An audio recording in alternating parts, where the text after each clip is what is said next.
a product engineer, and I work on the Apple Pay integration that we just launched, and had a lot of fun doing that. One of some of the cool things with that was we had multiple big companies kind of join us in that. So I'm sure you saw that like companies like Lyft were in that, which are a very unique company in the way that they do payment processing, along with more traditional e-commerce companies like Fancy and Wish and things like that.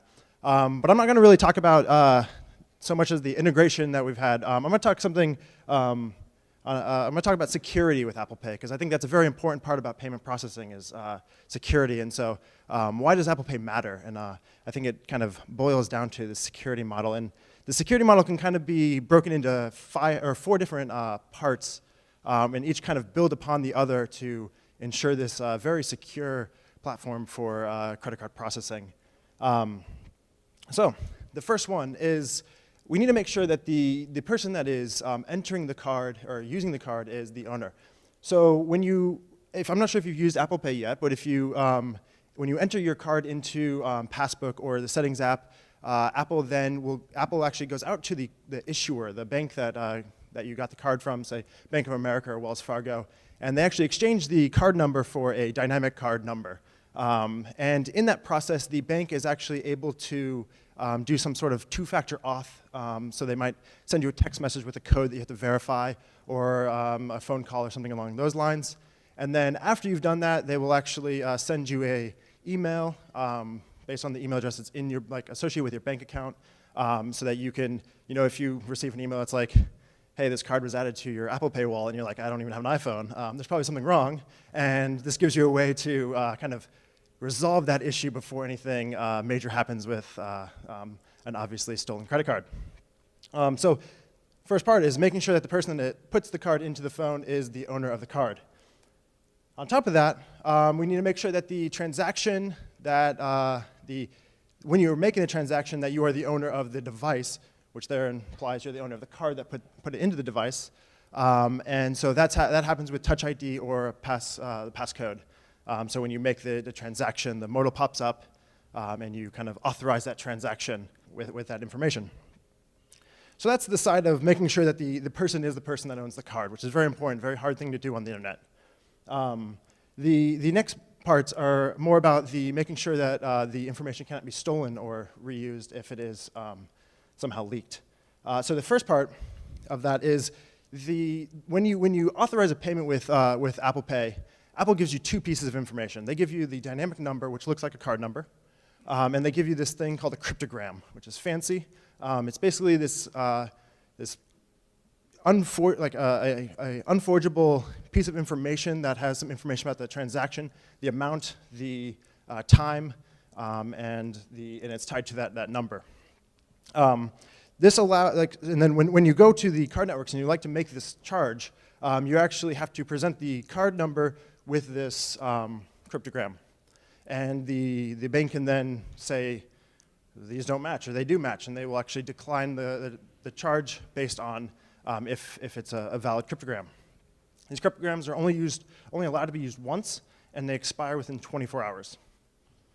So that makes sure that the attack vector, if they were to be leaked, is very, very short. And usually, because the auth happens immediately after you interact with Apple Pay, the attack vector is effectively 0. So the last bit is kind of a little known fact, but Apple Pay actually allows you to do recurring charges, lets you continue to do charges on the card. And so this is how companies like Lyft, they actually get the card information the first time, and then they can just keep reusing it for future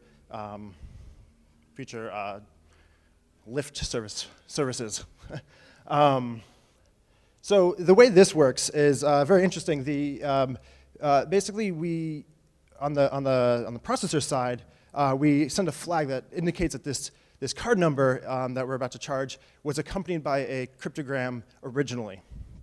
This might not sound very secure because it's just a flag that we pass, but it actually is. If you think about if an attacker were to somehow get this dynamic number and dump it into a payment form, just somewhere on the internet trying to make a purchase, no payment processor is going to actually pass that flag because they see it as a normal credit card.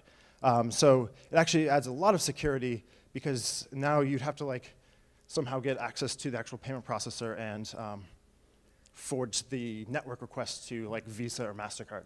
And if all else fails, if somehow they were to get access to a payment processor and just start making network calls, the bank can just roll the dynamic number, therefore invalidating it for all future use and updating it asynchronously to all their devices, and so the user doesn't even know what happened.